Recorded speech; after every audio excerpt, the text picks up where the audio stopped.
biir réew ak ñi nekk bitim réew maa ngi leen di ziar di leen ñaanal jàmm di ñaan yàlla vidéo bi may def mu fekk ñëpp si jàmm di ñaan yàlla jàmm sax si suñu réew di ñaan yàlla soppante ak bëggante nekk si biir réew mi ñëpp yéene seen ku nekk ñi yéene sa morom jàmm. bu loolu weesoo du bëgg ñëw def benn vidéo bu gàtt rek wax ci nga xam ne mooy tolluwaay réew mi ak xew-xew bi fii am en direction bi mooy sama parti numéro 2 en direction des législatives di si joxe sama sentiment personnel boo xam ne man la engagé le sentiment c'est une extrême déception mais qui n'est pas synonyme de découragement loin de là. li xew mooy risque bi ñuy courir ci invalidation liste département de Dakar dina am conséquences yu mag te ñëpp gis nañ ne li complot lay gën a niru parce que man mënoo comprendre légèreté bi ci am ba nga xam ne ki ñuy wooyee Saliou Sarr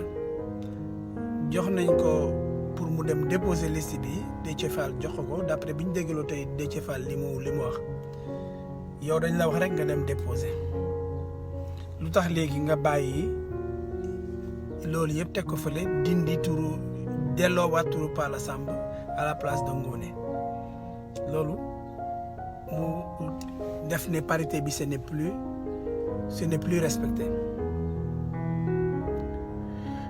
Comment se fait-il que man question yi may posé comment se fait-il que Saliou Sarr déjà sa position 9e sur la liste nationale est à contester parce que dama xamul lan la représenté moom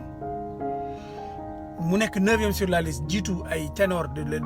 l'opposition ñu ci mel ni ñoom Moustapha Guirassy ñu ci mel ni Cheikh Bamba Dièye ñu ci mel ni Serigne Mansour Sy Djamil et cetera mu jiitu leen donc à la kulli alin moom su ko neexee mu ñëw fii Europe sax ñëw fii vacances pendant l'été ba été bi jeex mu dellu jël député parce que 9e place day falu lan moo tax lu ko jaral ak lu xew diggante boobu moom mu jaral ko mu soppi liste boobu invalider liste Dakar bi 7 yi nekkoon député yëpp ñu war a nekk député yëpp dootuñu ko nekkati lu ko fi jar ak lan moo xew ba mu agir de la sorte ça c'est une question. Deuxième chose lu tax Déthié Fall jërul liste bi mu jox ko ci mel ni Bassirou Diomaye Faye wala Abbas Fall mu tey liste bi dem déposer boppam te leer na leen ne ba Abbas Fall wala Bassirou Diomaye kenn du ci def li ñee def lu tax loolu. li ci des beneen li ma indi sama déception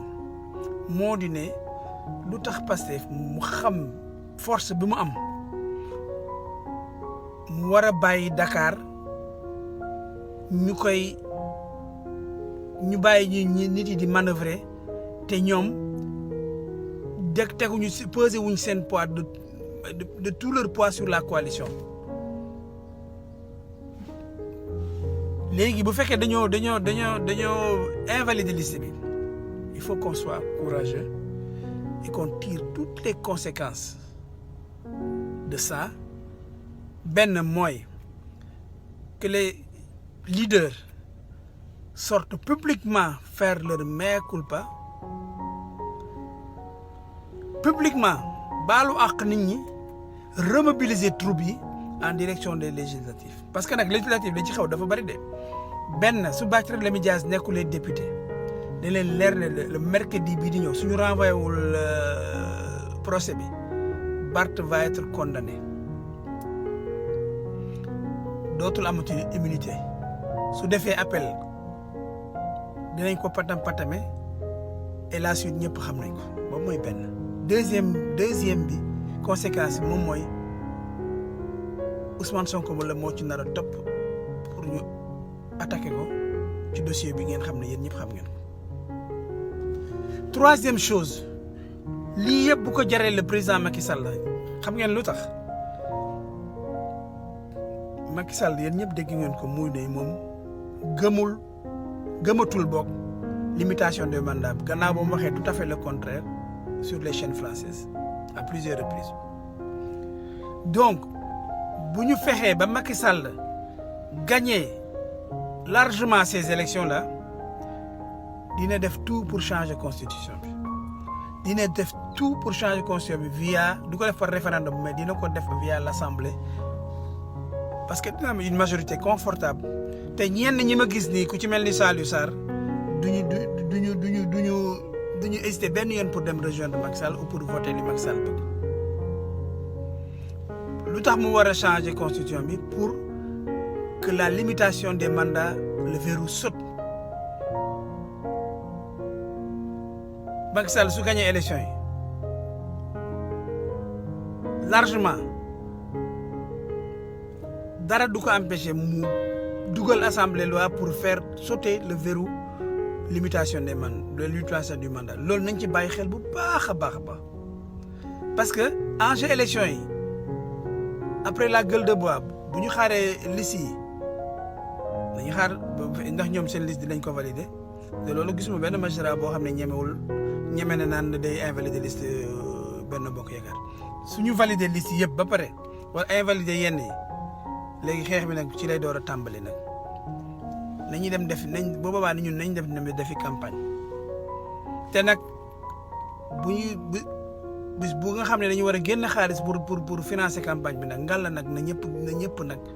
na si ñëpp yem nag bu ñii di joxe ñii bañ a joxe surtout ñi nga xam ne nag ñoo nekk ci yeneen parti parce que ñun Pastef tàmm nañ di joxe effort de guerre bi na si ñëpp participer mais man moom personnellement moom dégluwuma kenn amul benn leader bu may déglu Ousmane Sonko bu génnee wax position te xam naa ne lu ci mënta am yëpp dana ko wax après avoir eu toutes les informations di Ousmane Sonko va tirer les conclusions te man moom rek lay dégluwuma keneen waxu keneen safuma mais nag on va tirer toutes les conclusions ku ci def lenn na nga am courage génn taxaw wax li nga ci def bu dee da nga ko def de bonne foi nga génn wax ko si tu dois faire ton mea culpa tu dois le faire parce que nag Sénégal nag ni ñuy foyee nit ñi nag ëpp na te ni li ci des li fi nekk nag kenn dootu ko seetaan voilà dans un premier temps foofu laa yemagum di xaar le président Ousmane Sonko kenn wax bu boobaa si dañuy continuer ci maa ngi gërëm ñëpp di leen sant jërë ngeen jëf